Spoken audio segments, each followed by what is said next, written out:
Welcome to Candlewick Library. I'm Cheryl, and today I'm doing my April wrap-up.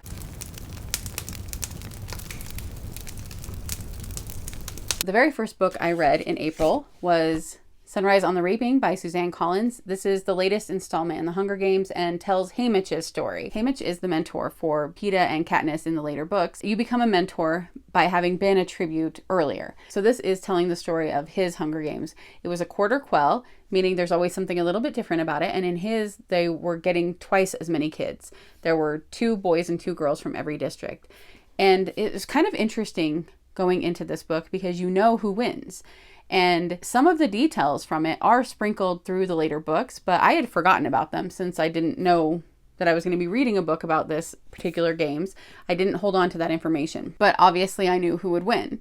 And going into it and being introduced to characters that come up later in the books was so fun because they would pop up and you would get their backstory as well. So it added so much to the Hunger Games world. Also, when you started to really care about people and you knew that they are most likely not going to make it, it was such a weird way to read the book. I really liked it. I thought it was great. It made me love Haymitch even more. There were a few other characters I don't want to give away in case you haven't read it yet, but there were a few other characters that will come up in later books that this also made me like even more. I know there was mixed feelings about Ballad of Songbirds and Snakes that told President Snow's history. I actually did like that one, but I feel like this one is even stronger. This feels like a story that needed to be told. I don't know how else to explain it. I really loved it. I felt like it added so much to the story and so much depth. And the reason I really think that is because as soon as I finished it, I had other books lined up I wanted to read, but instead I chose to reread the original trilogy. So I went right into Hunger Games and then Catching Fire and then Mockingjay right after reading this book. And I also watched the movie. So I would read Hunger Games, I watched the movie, read Catching Fire, watched the movie, read half of Mockingjay, watched the first movie, read the second half, etc. And it was so fun. I was able to pick up on the little clues in these 3 books that did show up in Sunrise on the Reaping, and it actually did add to my experience with these 3 books. And reading all 4 of them in a row really did add to the overall feeling I was having toward the Hunger Games. I've always really enjoyed this series. It just made me like it more. Going back to Sunrise for a minute, I just really feel like Suzanne is a master storyteller. I feel like she writes characters so well, and plot twists and action, but also the quiet moments. She's just really good at all of it, I think. Especially when she can make you care so much about people when you already know basically what the ending is going to be to the story. It was the same way with the one about President Snow, but even then, there was a little bit less knowledge about what would happen to people in it than there was in this one. And yet she still had me on the edge of my seat.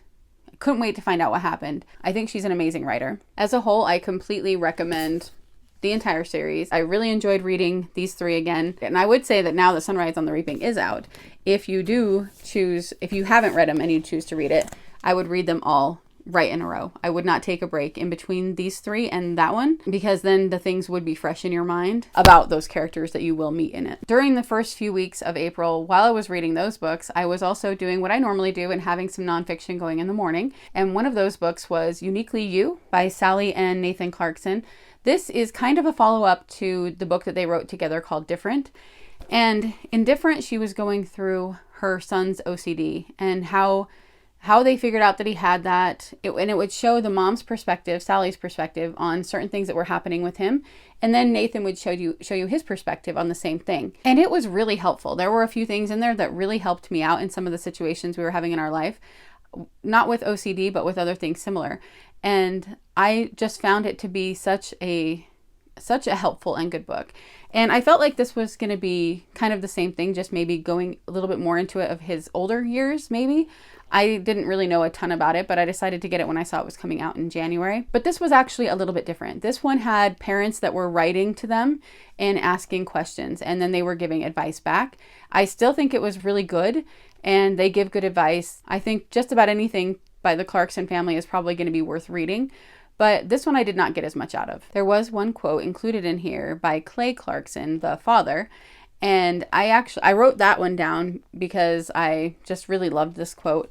Rather than trusting God, many will doggedly hold on to the belief that there is a divinely designed formula or biblical methodology that can ensure their child's salvation, and then guarantee the child's sanctification. That debatable belief often leads to finding special methods in Scripture that come with a promise of success. Soon, though, the parents are no longer trusting God because they no longer need to. They are trusting methods instead.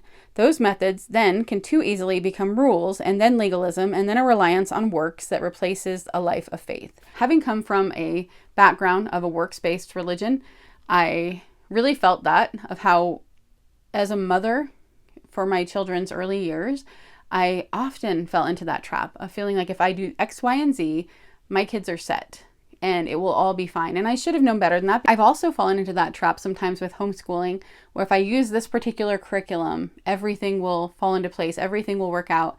And, now I've gotten to a place where I have graduated one daughter. She's still figuring out what her next step is going to be, but she did really well in school.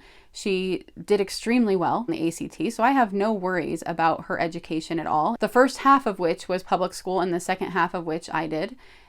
But with my younger daughter, now we're finishing up her 9th grade year, and I'm looking toward the last 3 years of high school, and I'm trying to be so much more intentional than I ever have been before, that I don't just pick a curriculum company and just buy everything from them, but I am looking particularly to her needs and what will get her further in the areas that she is interested in that she might need after school is done. I also feel like it is more likely that she's going to want to go to college for her job training, so I'm kind of looking at that too. And so it's been very helpful to step out of that and realize how easy it is to fall into a all of this or all of that method. So that quote really spoke to me of how easy it is for all of us to fall into all sorts of methods in life, in homeschooling and religion, and forget to put our trust in God, because we're putting our trust so much in what we're doing, in ourselves, in our curriculum, in our religious leaders. And when we have so much trust placed in something other than God, then it does tend to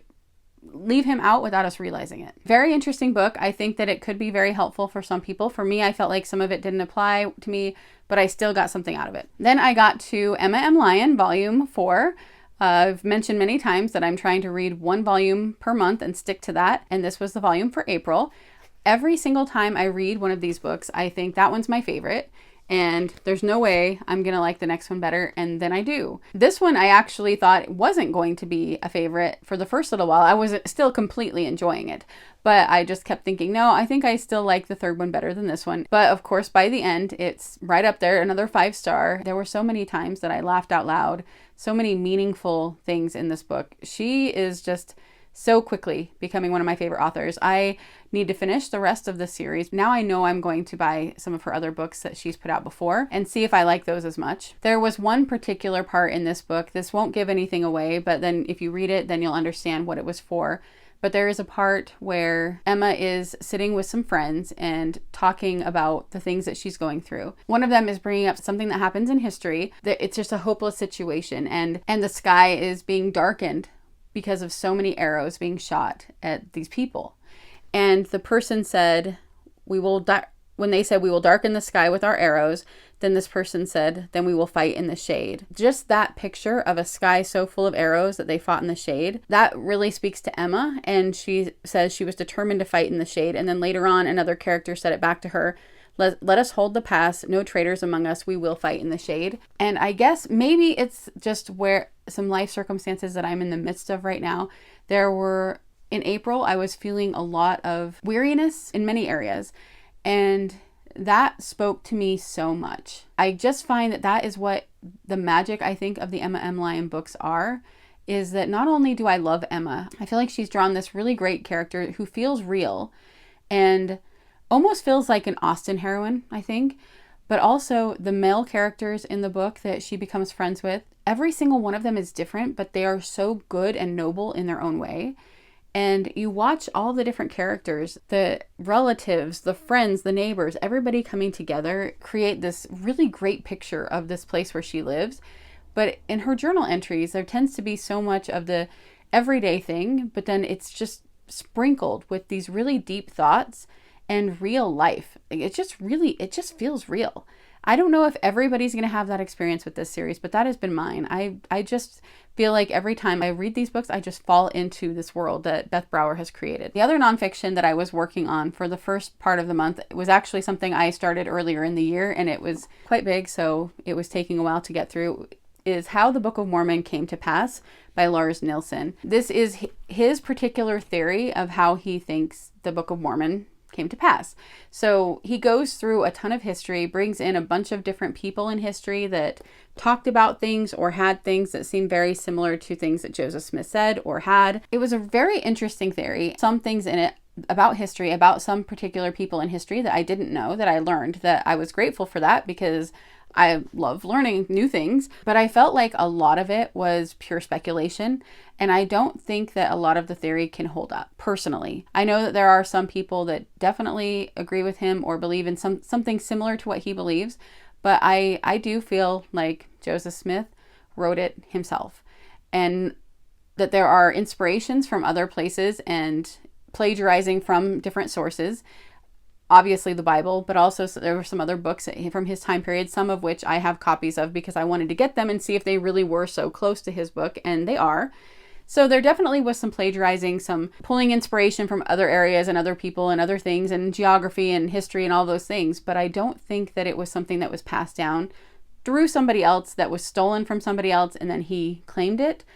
I do think that he was the main or only writer besides what he plagiarized. There is a man on YouTube that is a scholar in Joseph Smith and the Book of Mormon, and he had some videos that were talking about this book and what he found wrong with it. So I watched his videos, and then Lars Nilsson was on another podcast kind of debating those things. And so I watched both of them to kind of see what the other man had, the issues the other guy had with it, and then what Lars was debating back. And at the end, I still felt like it wasn't a theory that I would believe in. I think that also I felt like some of his writing was unprofessional, and he seemed a little bit snarky sometimes. Sometimes there were pop culture references in places where they didn't really feel like they fit correctly. Kind of like his style of writing kept changing. He's a very smart man. He has a PhD from Harvard and an MBA from Harvard Business. Like, this is a very intelligent and well-educated man. So it has nothing against him or his intelligence at all. I think that everything that he wrote about was really well thought out. I just don't completely agree with it. So I wouldn't necessarily recommend it unless somebody was really interested in learning about what everybody has to say about their theories of Joseph Smith and the Book of Mormon, and they want to read every possible book about it. Then I would definitely recommend it. I think it's as good as some of the other ones. But by the end, I wasn't sold on his ideas. Then the last nonfiction book that I read in April was An Experiment in Criticism by C.S. Lewis. He wrote this about kind of how we are reading literature and how we are judging it. I thought this was such an interesting book. There were some parts of it that I found more interesting than others, but overall, I really liked the whole thing. And I listened to the episodes from the Literary Life podcast that went along with it, and that really added to it as well. I had quite a few quotes that I put into my journal. The sure mark of an unliterary man is that he considers I've read it already to be a conclusive argument against reading a work. I really liked that one because I am definitely a rereader, and I don't think everybody has to be, but when people act weird that I reread, I also find that strange. He said, no one can deceive you unless he makes you think he is telling you the truth. The process of growing up is to be valued for what we gain, not for what we lose. I really liked that one. Those of us who have been true readers all our life seldom fully realize the enormous extension of our being which we owe to authors. I loved that one because I think the books that we read in our life really do help to shape who we are and our outlook and our viewpoints. You know, that can be good or bad, but also I think that they help us to know what we don't like as well as being part of us. In reading great literature, I became 1,000 men and yet remain myself. Reading a book shouldn't just be a mirror, but a window was one of the main points and topics on the podcast. It was really good. I mean, I love C.S. Lewis's writing. There were definitely times when I had to stop and read a section over again to make sure I was getting the point that he was trying to make. But I fully recommend it. And I fully recommend Literary Life podcast. If you're not listening to them yet, I really enjoy it. And I feel like it does add a lot to my reading when they cover a book that I'm reading. For my literature course right now, I've been in Mark Twain for a while. I talked about that the other day. And in April, the book I read was A Connecticut Yankee in King Arthur's Court. I really liked the beginning of this book a lot. And there was a particular trick that the man plays, his future knowledge, be able to trick King Arthur's people. I don't want to give it away, but he uses this trick of knowing something, and I thought that was really clever. About halfway through, I was getting a little bit more bored, not necessarily bored with it, but I felt like it was dragging a little bit and I wasn't enjoying it as much. By the time it ended, I'd really enjoyed it. I think it's a really good book. I'm glad I read it and I love my copy of it. With Mark Twain, I feel like it's really interesting that he seems to be able to write each book in a completely different way. So the writing itself matches the tone of what he's writing about. I'm gonna have to search for something to see if anyone's talked about that. But I feel like every single book I've read by him so far has felt a little bit different. And I really like that. I find it very interesting to feel, because I feel like he is able to immerse you into what he wants you to feel when you're reading the book by the way he writes it. But then he also has a really sarcastic sense of humor, I feel like, that shows up in all of his books. Haley was doing a reread of The Enchanted April by Elizabeth von Arnim. I had another book by her that I wanted to read in April. And so I decided that I was also going to reread The Enchanted April because it had been quite a few years since I read it. And there were also Literary Life podcast episodes that went along with this. So I read this again and then listened to Haley's 2 live shows that she did about it and listened to the Literary Life podcast about it. And I enjoyed this just as much as the first time I read it. It's such an interesting book. I think there's a lot of layers to it. One thing that I kept hearing come up from people talking about it is that we all feel like a big theme in this book is beauty and how much beauty can change us. And that's not just beauty existing, but our appreciation of the beauty around us. And I felt like there was a lot of growth in the characters. If you've read it, I'm still a little iffy on the Frederick character and what happens with him at the end, but I still really enjoyed it. I think it's a great book. I think she's a great writer. And one quote that I wrote down was when one of the characters is experiencing the beautiful place that they go to and said, how beautiful not to have died before this. And I think that that's something that I want to make sure that I am feeling in my own life, that when I'm experiencing those moments of joy and beauty, that I am so grateful that I'm here to be able to live through it. So then right after I was done with that, I started Elizabeth and Her German Garden. This one is a much smaller book. It was under 100 pages. One of the most fun things about this to me was that I finished it the day before Easter, and it ended. The last entry was on Easter Sunday. So it felt like I was reading it at exactly the right time of year. I really enjoyed this book so much more than I thought I was going to, because at the beginning, the woman is going through what her garden is and talking about this garden and how much she loves it. And she's talking about all the different flowers in it. And I know nothing about most flowers or gardening in general. I wish that I knew more. And I have wanted to make a garden, to really get into gardening for a long time. And I just don't know how to do it because I really don't like yard work. And the idea of having it is really great, but the idea of figuring out how to do it doesn't excite me very much. But this reawoke that desire in me. I really wanted to be able to have what she was talking about. It just sounded so peaceful and beautiful. But there were times when there were long descriptions of the flowers and different things. And I thought, oh my gosh, is this whole book going to just be descriptions of flowers?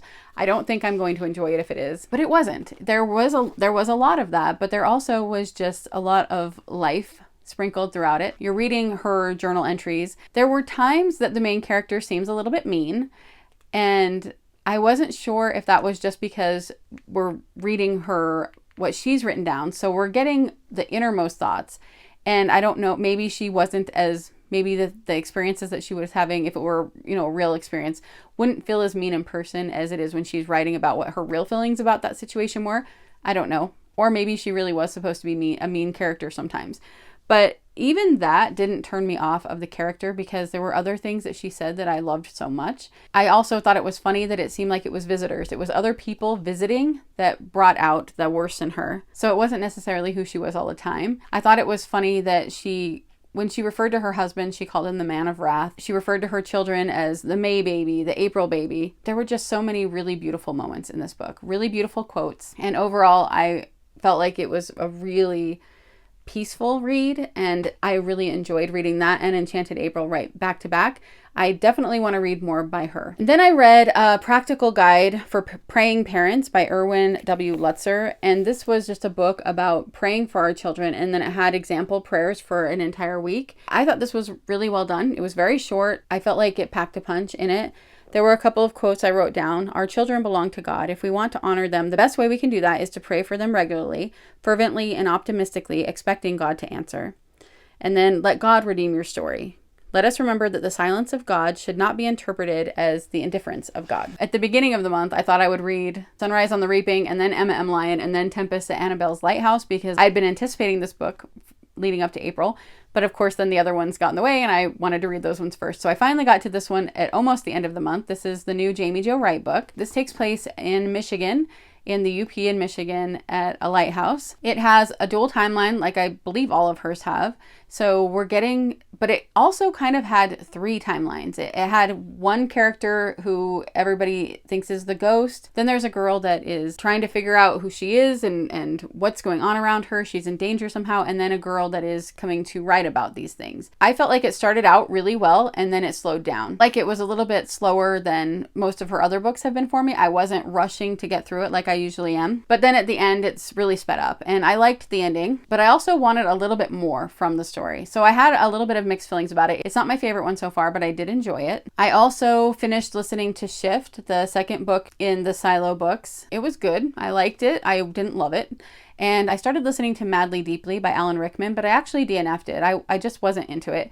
I felt when I was listening to it, like he maybe didn't intend to have it published. And I don't know if that's true or not, but it definitely, it didn't feel like I was really getting that much insight into him or his life.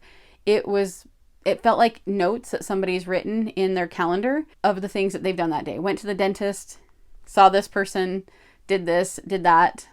And there wasn't a lot of depth to it. Occasionally there would be a moment where there was a little bit more information and I find it interesting, but it was really long. And I looked at how much I had left and how much I had already listened to. And I just was like, I don't think that I want to listen to any more of this. I just wasn't enjoying it enough. I had a free trial to, I just forgot the name of it, but it was an audiobook service. It wasn't Audible. I think it was called Everbrand. I had 3 books that I could listen to on that. And so the first one I had done the month before with Jay's Journal. And then the second one was the Alan Rickman one. And then the third book that I did was Say Everything by Ione Skye. That had been recommended to me, so I decided to listen to that one when I DNF'd Alan Rickman's. And since these were all free, then I didn't really care if I DNF'd one. Her book was very interesting. As somebody who was a teenager in the 90s and a child in the 80s, I knew most of the movies and actors and musicians that she was talking about. And so I found that very interesting, especially the ones like River Phoenix, who I loved. Mainly what the whole book feels like is that it is a story of all of her romantic relationships. And she definitely led what I would consider a pretty immoral life. She seemed like a nice person. And you kind of can see where she came from and why that kind of life would be one that would, feel normal to her. And in Hollywood, obviously. But what was really interesting to me is that I'm also reading Hollywood Babylon right now. That's talking about the beginning of Hollywood and so much of the corruption and immorality at the beginning of Hollywood, when a lot of people don't think about it existing back then. And then we're seeing what Hollywood is like nowadays, where it just feels like it's full of a lot of corruption and immorality. And then I was seeing in the 80s and 90s that same thing. And it just really made it apparent how it hasn't changed. It's always been this way. Behind the scenes, what else, so many of the people go through, the hardships they have, the things that were expected of them, what child stardom is like in the US. And that I found very interesting. So I did listen to the whole thing, even though there was some content I wouldn't necessarily recommend and some swearing. She read it herself and I felt like she did a really good job of reading it. And I did find a lot of it so interesting, like I said, just because of what else I was reading at the time and giving that kind of big picture of what Hollywood is like, and especially what it's like for children, because she was a child star. If you don't know who she is, she was the main girl in Say Anything. That's why the book is called Say Everything. I loved that movie when I was younger. there were definitely people that it made me look at them differently, realizing what they were like behind the scenes, either for good or bad. Like, I was really into the Red Hot Chili Peppers when I was in ninth grade, and it definitely made me look at Anthony Kiedis, the lead singer of Red Hot Chili Peppers. I'd heard a few things about him. This definitely cemented what I'd heard about him. But then also people like Keanu Reeves, you see things from him that are like, wow, he really is a good guy. So that was kind of interesting. On the total other end of the spectrum, the last book I read in April was Anne of Windy Willows, or Anne of Windy Poplars. I wondered why my book had a different title with this, because I'd never heard of Anne of Windy Willows before I bought this new set. And apparently this was the original title. Lucy Montgomery called it Windy Willows, and she called the boarding house in it Windy Willows. But the publishers in America were afraid that was too close to Wind in the Willows by Kenneth Grahame. So they had her change it here. But apparently in the UK, it's in Japan, different places like that, it is Windy Willows. And I actually like that. So I'm kind of glad that I have a set that has that title. It's not one of my favorites of the Anne series. I think when people know that I love Anne of Green Gables so much and I love the whole series, that they assume every single book is going to be exactly like Anne of Green Gables, as far as how much you enjoy it, how absolutely wonderful it is. But even for me, not all of the books are equal. I have 3 favorites: Anne of Green Gables, Anne's House of Dreams, and Rilla of Ingleside. And then in the other ones, there's ones that I like a little bit more than others, and then ones that are on my lower side. But even then, I still love all of them when it really comes down to it. I feel like that with the Anne series, the stories are not always as strong as Anne of Green Gables, but the writing always is. So you're going to get good writing. You're going to get good quotes. You're going to get good moments, but it's not always going to be as engaging, maybe, for everybody. Maybe it won't make everybody feel the same way Anne of Green Gables does in all the other books. The other interesting thing is, I did mention before that in the Megan Follows, the Sullivan production movie, which is the only one I ever will recommend, they used quite a few books for the Anne of Avonlea section. And they kind of combine different things. And so this book has the Pringles in it, but she's in Summerside, not Kingsport. And if you are familiar with that movie, you can see the parts that he took out of this book and added to things from other books to make one story. And that was fun because you can also see how well they took dialogue from the books, because there were whole sections of this book, whole parts of dialogue that are word for word in the movies. I just think that's really fun. That's why I think it's such a great adaptation. That not only did they, even though they changed so much, they kept the heart of it, but also he took so much from the books. Even when he changed it, he took so much from it straight from page to film. This book is partly epistolary. It's not all epistolary, but it's mostly told in letters to Gilbert from Anne. And then some of it is just seeing what she's doing. And I think that you get to see the growth of Anne through it. I do wish we got more from Gilbert, like letters back to her from him or something. But I really enjoy hearing her thoughts on what's happening in her life and the people in her life, and how Lucy Montgomery paints these pictures of people and places so well. I read a lot more in April than I was expecting to, once again. So far, that has happened almost every month this year, and I am fine with it because I haven't felt stressed in my reading, and I've been enjoying so much of what I've been reading. So I'm just really happy about that. But again, it was a really good reading month. My favorite book of the month would probably be a toss-up between the Emma M. Lyon Volume 4 and Sunrise on the Reaping. And there's quite a few of them that really could fit into that category, but I usually pick books that are new to me as the favorite of the month, and those two really were the standouts, but for very different reasons. So I would love to hear what your favorite book in April was, and if you have enjoyed any of these books.